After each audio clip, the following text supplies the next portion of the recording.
Estimados amigos, como lo habíamos anunciado, en esta oportunidad tenemos pues la participación de un destacado consultor, ¿no?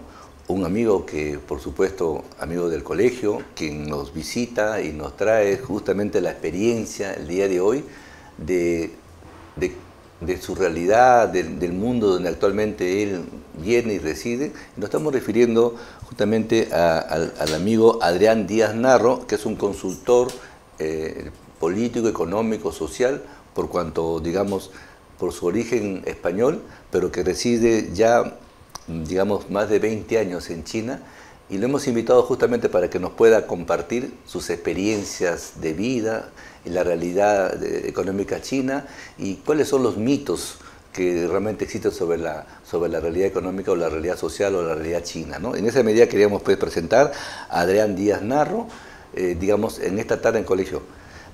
Mi estimado Adrián, muy buenos días a la Hora del Economista y muchas gracias por tu visita aquí al programa de la Hora del Economista. Buenos días y gracias por la invitación. En esta oportunidad queremos invitarte a comentar, tú que vives en China, ¿qué cosa es China para el mundo?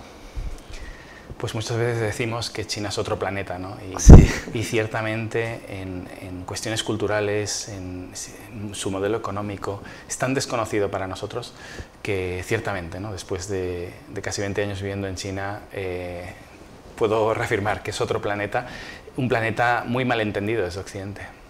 Efectivamente.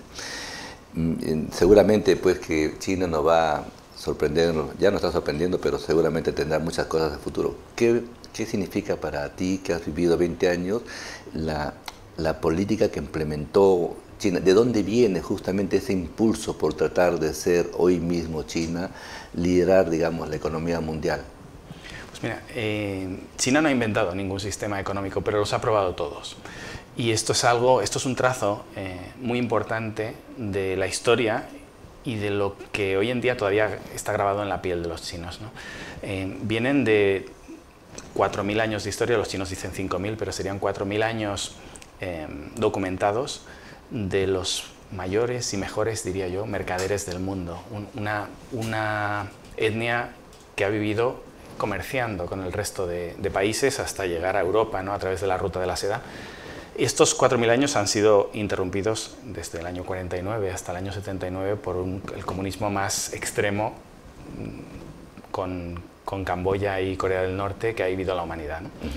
A partir de estos 30 años, bajo el mandato de Mao Zedong, entra una reforma muy importante que lleva a los chinos al extremo, diría, opuesto. Muchas veces suelo decir de los chinos que son tan pragmáticos que pueden defender una idea y exactamente la idea opuesta si es necesario y si en ella van a ver un progreso. Y hay una frase muy típica que dice: mis tropas nunca retroceden, como mucho dan media vuelta y siguen avanzando. Y esto es lo que hicieron los chinos en el año 79, dieron media vuelta y siguieron avanzando, hasta que lograron un sistema que realmente les proporcionaba crecimiento. Bajo el liderazgo de Deng Xiaoping y después varios presidentes que seguían la estela de Deng Xiaoping o que seguían bajo la sombra de Deng Xiaoping, seguía ordenando la economía, hasta llegar a Xi Jinping, que realmente ha dado un pequeño giro económico, social, pero también en unas condiciones muy diferentes a los líderes anteriores, porque los líderes anteriores encontraban un mundo más o menos abierto al crecimiento de China. Pero la China de Xi Jinping se ha encontrado con un mundo que ya teme a China, porque ya no es un país tercermundista, sino es un país, yo suelo decir, entre 2008 y 2010 superó a Japón como segunda economía del mundo y no se pensaba detener ahí. Xi Jinping se ha encontrado con unos Estados Unidos que ya no están tan abiertos al crecimiento chino, porque ya lo ven como una amenaza. Así es. Bueno, estimados amigos, estamos viendo aquí la experiencia que nos transmite y nos comparte, porque además nuestro consultor Adrián Díaz Narro también viene desempeñando, es asesor del gobierno central de Beijing para el conocimiento de los colegas, ¿no? Y tiene pues a cargo su programa o el programa Made in China 2025, ¿no? Quería justamente reiterarlo, así como también es fundador de de la Academia Nacional o Academia de Normas del 2002-2023, donde tiene dirigiendo un proyecto, ha dirigido un proyecto de crowdfunding, ¿no? Ahí dice 2000, con más de 400 participantes y una recaudación, bueno, de importantes gestores de ingresos económicos. ¿Qué te ha permitido, digamos, en estos 20 años, digamos, concluir de China? China ha despertado, siempre fue, digamos, una potencia enorme y ahora ha vuelto a despertar. ¿Cómo lo avisoras y qué va a pasar con el resto del mundo? Yo hago un análisis que es realmente a veces polémico porque no estamos muchas veces preparados para escucharlo, pero China ha liderado el mundo en 3.800 de los últimos 4.000 años. Lo que ha pasado en estos últimos 200 años es una excepción a la norma, y esta excepción se ha debido a la revolución industrial. Salvo por la revolución industrial, China siempre ha liderado el planeta. China e India juntos han sido en la mayor parte de la historia más del 50% del PIB mundial, esto está documentado. Sí. Y solamente en estos 200 años, desde 1750, pero realmente todavía en esa época no lograban superar a China. A partir del año 1800 empezó a superar a China, y es cuando Europa y Estados Unidos después han logrado superar conjuntamente a China. Pero China ha liderado la historia, como digo, en 38 de 40 siglos, sí. Y lo que está sucediendo hoy en día es que se está volviendo a la normalidad. Yo a veces digo, China no está haciendo nada bien o nada especialmente bien, simplemente se está volviendo a la realidad que muchas veces la economía la hemos asociado a un tema demográfico, es decir, más población generaba más PIB, aunque fueran más ricos cada uno de ellos per cápita, aunque fueran más pobres per cápita, pero en general una economía mayor tiene más PIB. Esto es lo que ha sucedido en estos 3.800 años. Durante la Revolución Industrial sí que cambiamos eso, porque descubrimos que un hombre con el capital y con los bienes de capital correctos era capaz de producir mucho más que 10 hombres, que 20 hombres, que 100 hombres, y por eso cambiamos el curso de la historia, y quizá la inteligencia artificial también lo cambie, la robotización, pero a lo que vamos hoy en día, cuando China también se ha apropiado de esos bienes de producción y es capaz de producir tan eficientemente o más que nosotros, es que ese tamaño de China la ha vuelto a hacer convertirse en términos de PIB ajustado por paridad de compra, ya es de nuevo la primera economía del mundo. Efectivamente. Hay un texto muy interesante para los economistas llamado, digamos, La economía mundial de Augusto Madison, ¿no? Que habla justamente de los últimos 400 años y nada, y describe. China siempre fue un líder en el economía, sino que está volviendo a ser ahora, nuevamente. O sea, no es nada nuevo, dice, ¿no? Claro, pero sabemos tan poco de China. Esto es increíble, ¿no? Estudiamos la filosofía griega y pensamos que eran los únicos filósofos que había en el mundo, cuando en China, unos años antes o medio siglo antes, ya había unas corrientes filosóficas enormes y de una profundidad abismal. Pero en cambio no sabemos nada sobre ello. Pensamos que el Imperio Romano era el mayor imperio de su era, cuando no era así. Occidente, sí. Estamos muy europeizados, sí. Y somos muy eurocentristas en mucho de nuestro conocimiento. Y esto me pasa hoy, ¿no? El país que más nos afecta hoy en día, a los peruanos, por ejemplo, si nos miramos lo que llevamos vestido, la mesa en la que estamos trabajando, los dispositivos electrónicos que nos rodean, es todo absolutamente chino. Pero en cambio no sabemos nada del país que más nos afecta. Y muchas veces les digo a los estudiantes de economía, ¿qué sabéis de Chicago, de Detroit o de Los Ángeles? Y me saben decir muchísimos datos. Y les digo, ¿y qué sabéis de Xi'an, de Chengdu? Y no saben ni siquiera escribir el nombre de esas ciudades. Cuando es el país que más nos afecta. ¿Cómo es posible que no hablamos de Uganda con perdón para los ugandeses, ¿no? Hablamos del país que más afecta al mundo y que más afecta a Perú en este caso. Sí, no sabemos absolutamente nada. Esto ha pasado en los últimos 4.000 años y sigue pasando hoy. Yo quisiera también entrar allí al mito de la famosa religión china, ¿no? Se habla mucho de que Confucio es el que marca la pauta en la economía, en los saberes y en todo el hábito cultural que tienen los chinos. ¿Cuál es la verdad de la presencia o la influencia de Confucio en la vida de China? La verdad es bastante diferente. Incluso los chinos nos venden esa supuesta verdad, pero cuando uno se interna en la cultura china, en una familia, como lo he hecho yo, ¿no? A nivel interno, en la China profunda, ¿no? En el campo, uno se da cuenta de que no saben absolutamente nada de Confucio, que en todo caso sí que lo llevan grabado en un ADN, pues un respeto familiar, una serie de valores que se han ido transmitiendo de padres a hijos sin saber realmente si pertenecen a Confucio o a cualquier otra de las corrientes.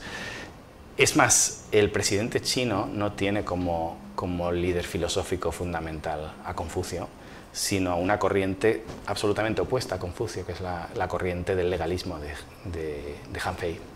¿El legalismo de Han Fei? Sí, es otra corriente filosófica. Como digo, la filosofía china es muy rica, no conocemos prácticamente nada.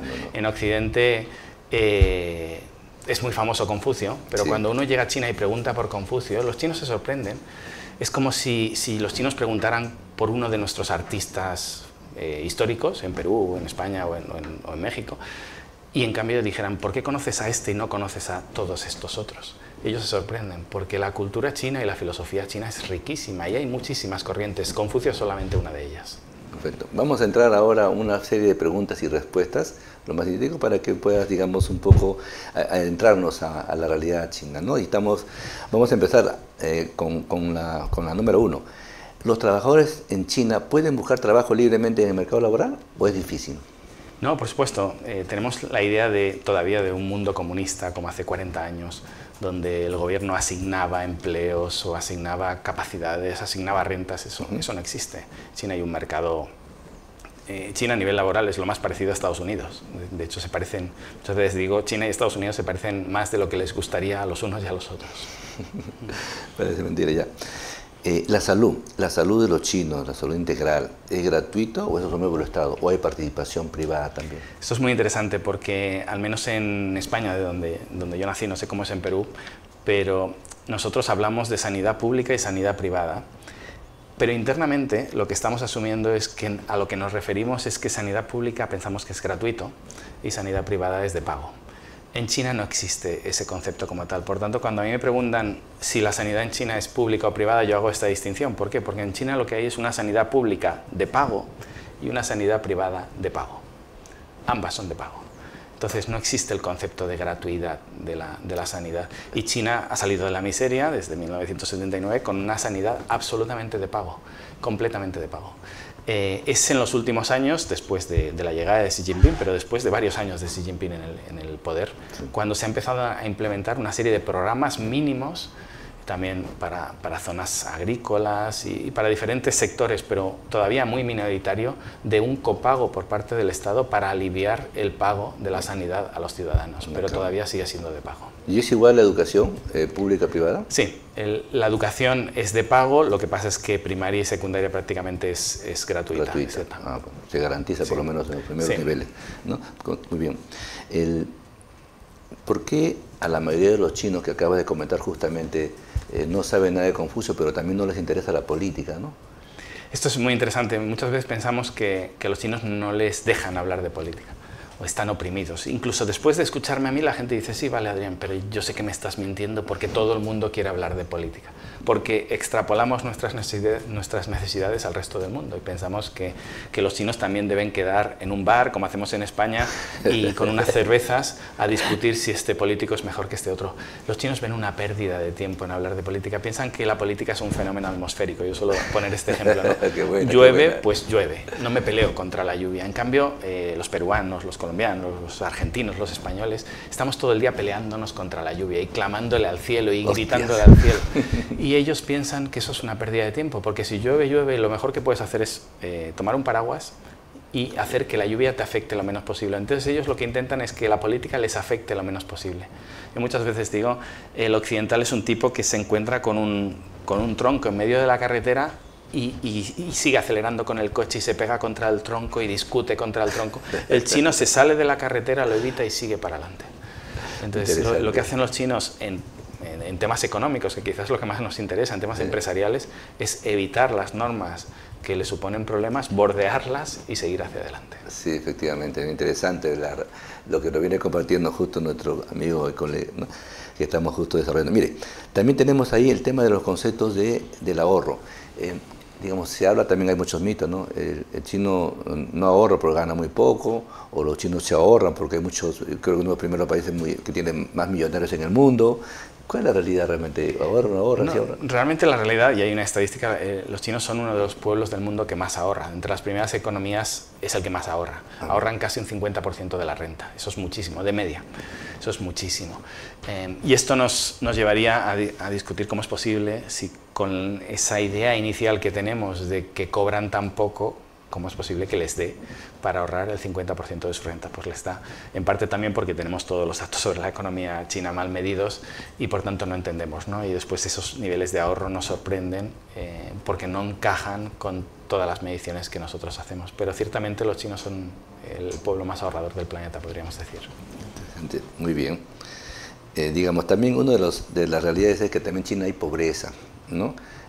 Si bien es cierto, no es la pobreza que hay en América Latina, ¿no? En Perú, República Dominicana o Haití, pero tiene pobres. Si bien es cierto, ha salido cada década, ha disminuido los pobres y ha creado nuevos ricos, pero sí es cierto que aún siguen teniendo pobres. ¿Es cierto o es un mito? Es un mito. Es un mito. Realmente el nivel de pobreza en China es prácticamente despreciable. Hay menos pobres en China que en Estados Unidos, por ejemplo. Y de nuevo, me suelen decir, claro, pero eso es en las ciudades. Si te vas al interior, eso no ocurre en el interior. Yo vivo en el interior, tengo una pequeña casa en una aldea, que a veces dicen, claro, una aldea de 1 millón de habitantes, ¿no? Que es como son las aldeas en China, no. Una aldea de 200 habitantes que también existe, ¿no? Y uno cuando camina por la aldea y se encuentra con los vecinos, ¿no? Y siempre lo invitan a uno a tomar té en su casa o a jugar a mahjong, que es el juego típico ahí, sí. Se da cuenta que esos pobres tienen quizá una tele de plasma en casa, tienen un smartphone, con 60 años, con 70 años, ¿no? Y uno piensa, ¿y esto por qué sucede? Yeah. Y sucede porque, según nuestras mediciones, uno de los problemas que tenemos en Occidente es que creamos terminología que nos sirve para medir nuestras economías y después la llevamos a China y medimos China así. Entonces, según nuestras mediciones, nosotros miramos ingresos y todo el que gane menos de $1 al día es un pobre miserable, o $3 al día, y va variando eso en función de qué dólar cogemos. Pero ¿qué es lo interesante? En China, como decíamos, si algo se ha quedado de esa tradición confuciana, es el respeto hacia los mayores. Entonces los hijos, los nietos cuidan de sus mayores. Entonces ese anciano, que para nosotros estadísticamente es pobre, y en nuestras estadísticas occidentales diríamos, este tipo se tiene que estar muriendo de hambre, llegamos a su casa y tiene la nevera llena de comida. Y como decía, tiene una tele de plasma, tiene un cochecito, una motocita. ¿Cómo ha conseguido eso? Alguien está pagando esas facturas y es su hijo. Pero claro, nosotros pensamos que si él no tiene ingresos ya es pobre, porque no entendemos la forma, la organización familiar en China. Eso no ocurre en China y nadie pensaría que es pobre. Ningún chino pensaría que ese anciano es pobre. Simplemente ha llegado a una etapa donde los ingresos digamos, están externalizados en sus hijos y sus nietos, que es por eso que les proporcionó una educación, ¿no? Para que le pudieran mantener el día que fuera mayor. Sí, aquí se salió un informe de la Telefónica que hablaba de la cantidad de celulares que habían vendido en el Perú. Entonces tú encontrabas, y los celulares pues, no son baratos, ¿no? Son más o menos, tienen un costo, ¿no? Significativo. Y se va y se da cuenta pues, que en el Perú, efectivamente, en casas, digamos, de un pueblo muy alejado de la ciudad, un pueblo andino, encuentras que tienen celulares, tienen televisores, pero viven en el campo, viven modestamente, pero sí tienen equipos tecnológicos que vienen de China. Y muchas veces digo, la vida contemplativa no genera PIB. Entonces, un anciano que no tiene ingresos y que se va a la montaña o se va a pescar o está pasando su tiempo porque no tiene grandes ambiciones, sí. Esa persona, bajo nuestros ojos, es pobre. Pero en cambio, una persona que se llene de comida basura está generando PIB con esa alimentación, y si se tiene que ir a un hospital después a tratarse, está generando PIB. Al generar un destrozo y aliviar ese destrozo, ambas acciones generan PIB. Pero en cambio alguien que vive relativamente tranquilo, en términos económicos no está generando producción, por tanto, bajo la forma de medir la economía occidental, esa persona sería pobre, cuando en realidad uno cuando observa su vida dice, bueno, pues no parece tan pobre. No parece tan pobre, sí. China tiene 1.400.000 habitantes, no, sí, 1.400 millones de habitantes. ¿Sigue vigente la política de tener un solo hijo para controlar, digamos, la natalidad en China, o eso ha sido cambiado por alguna disposición? Sí, ya cambió eso. Los chinos se dieron cuenta, esa fue una de las intromisiones más fuertes que ha llegado a hacer un gobierno en la vida de las personas, ¿no? Sí. El gobierno chino, sí es cierto, ha sido muy autoritario en lo que es la libertad personal y dirigista, ¿no? En ese sentido, y fue tremendo el impacto de la ley del hijo único, pero al ver que la falta de nacimientos que ha habido en China y el problema poblacional que se viene, el problema demográfico que se viene, se ha ido retirando progresivamente y hoy en día tienen el problema contrario, tienen el problema de que aunque no existe esa ley, la gente ya no quiere tener más de un hijo. Se sintió el impacto, ¿verdad?, el tener esa política de un solo hijo, ¿no? Claro, y ahora muchas veces dicen que la población china está envejecida. No, no está envejecida, pero sí tienen un problema de falta de natalidad. Por tanto, no está envejecida hoy, pero envejecerá irremediablemente si no se varía este rumbo. Sí, así es. Bueno, ahí también queríamos saber un poco tu opinión en relación al modelo económico chino. Se han hablado desde el punto de vista académico una serie de definiciones, ¿no? Economía nacionalista de mercado, economía planificada, digamos, con socialismo real, ¿no? Y finalmente lo último que hemos escuchado es una economía, digamos, de economía de mercado con características chinas. Pero quisiera que nos defina cuál es lo que predomina hoy y qué significa, digamos, en términos prácticos. Sí, le ponemos 20.000 apodos porque no los entendemos. Socialismo con características chinas, capitalismo de mercado, son todo fórmulas que intentamos para etiquetar algo que es inetiquetable, ¿no? Sí. Y el problema de las etiquetas es que nos impiden pensar. Entonces yo muchas veces huiría de las etiquetas e intentaría realmente, que es lo que hice yo, ¿no? Entender realmente China. Y el problema también en ocasiones es que nosotros tenemos una ideología e intentamos apropiarnos de los éxitos de los demás asociándolo a nuestra ideología, ¿no? Y cuando a China le iba mal, nadie quería asociar el modelo chino a su propia ideología, y ahora que a China le va bien, todos quieren asociar el modelo chino a su ideología. Y lo cierto es que encontraremos ejemplos de todos los tipos. Hablamos de una economía de casi 1.500 millones de personas.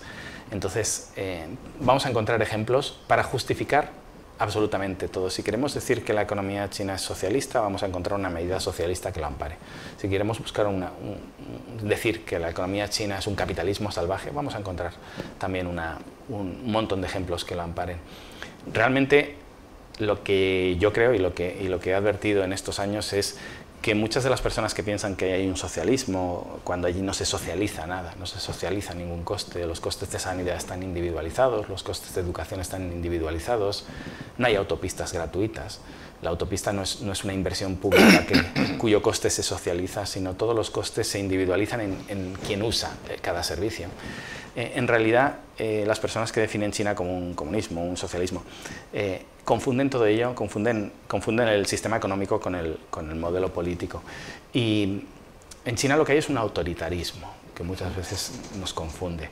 Y nos pensamos que un gobierno que controla los medios de comunicación, o que controla el ejército, que controla una serie de instancias, es un gobierno de izquierdas. Esto se hace mucho en algunos lugares. Pero realmente cualquier gobierno autoritario controla el ejército, controla los medios de comunicación. Por tanto, que haya ese control estatal sobre esos sectores no nos está hablando del modelo económico, nos está hablando del autoritarismo político. Si nos vamos al modelo económico, y como es China de puertas adentro, ahí hay una libertad económica brutal. El mayor sistema competitivo del mundo hoy en día se da en China. Yo tengo clientes que intentan vender, por ejemplo, online en China, y se dan cuenta de lo difícil que es, y no es por las trabas burocráticas, no existen trabas burocráticas. El problema es que es mucho más competitivo el mercado en China que en Estados Unidos. Es mucho más fácil vender en Amazon, con todo lo difícil que es vender en Amazon en Estados Unidos, en China. En China es muchísimo más complejo por la competencia feroz de las empresas. El verdadero mercado competitivo se da en China. O sea, la definición que tiene ahorita es, ¿quién lo define? ¿El Estado define, digamos, el modelo actual vigente para el mundo? Una economía, digamos, de mercado con características chinas, ¿está definido así para los próximos años? ¿O eso solamente es una guía? Para mí es una etiqueta. Es igual que cuando me dicen si hay un comunismo porque el Partido Comunista se llama Partido Comunista. Digo, sí, claro, y la República Democrática de Corea se llama República Democrática. Realmente... claro.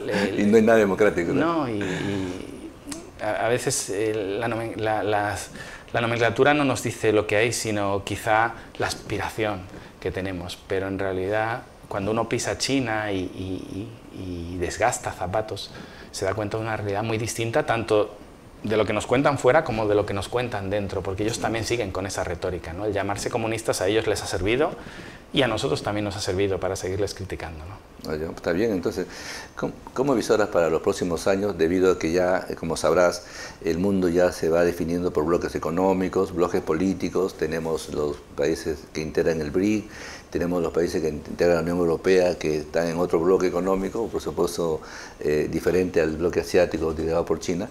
¿Cómo visoras tú el papel de China en los nuevos bloques, digamos, y una línea, ¿no?, multipolar frente al hegemonismo que se habla a nivel de la economía internacional? ¿Va a influir, no? ¿Cómo lo defines? ¿Cómo lo visoras? A mí me parece que vamos a un mundo, por lo menos esta es la visión china, donde no hay bloques estáticos sino intereses puntuales. Y China funciona así, China negocia con países gobernados por gobiernos de derechas, con países gobernados por gobiernos de izquierdas, quizá con Maduro brindan y de lo mucho que odian a Estados Unidos, pero después se va con, no sé, con Uruguay y firma un tratado porque le interesa también las negociaciones con esos países. No le cierra las puertas a nadie, yo creo que en eso son muy poco ideológicos y son muy pragmáticos. Pragmáticos. Buscan comercio, como sea. Sí. O sea, digamos, avisoras tranquilidad en el futuro. Por parte de China, sí. En parte de China, sí, ojalá. Bueno, te agradezco mucho, mi estimado, muy interesante, estimado colega, lo que nos ha aportado el día de hoy, nuestro amigo consultor, y prácticamente vamos a cerrar ya la opinión. No sé si tienes algún mensaje final dirigido a los colegas economistas, invitarlos a que se puedan, digamos, ¿no?, presentar o visitar Sí, sobre China. todo por las relaciones que tiene China con Perú, la inauguración de este puerto de Chancay. Yo muchas veces digo, no nos tiene que caer especialmente bien China, lo que tenemos que aprovechar es la influencia de China. Es imposible vivir de espaldas a China. A veces digo, China no es ni buena ni mala, China es inevitable y va a ser inevitable en nuestras vidas. Por tanto, vamos a intentar, en el peor de los casos, si no queremos saber nada de China, si no nos gusta China, intentemos aprovecharnos de la realidad que nos va a traer China. Ese sería un poquito el mensaje. Muchísimas gracias, mi estimado Adrián Díaz Narro, quien nos ha acompañado el día de hoy aquí en el programa La Hora del Economista. Muy agradecido, y tú sabes, cuando vengas y vuelvas al Perú, siempre es tu casa para poder siempre compartir tus experiencias. Me han tratado muy bien aquí y estoy muy agradecido. Muchísimas gracias por contar y compartir. Muchas gracias, ya regresamos, estimados amigos.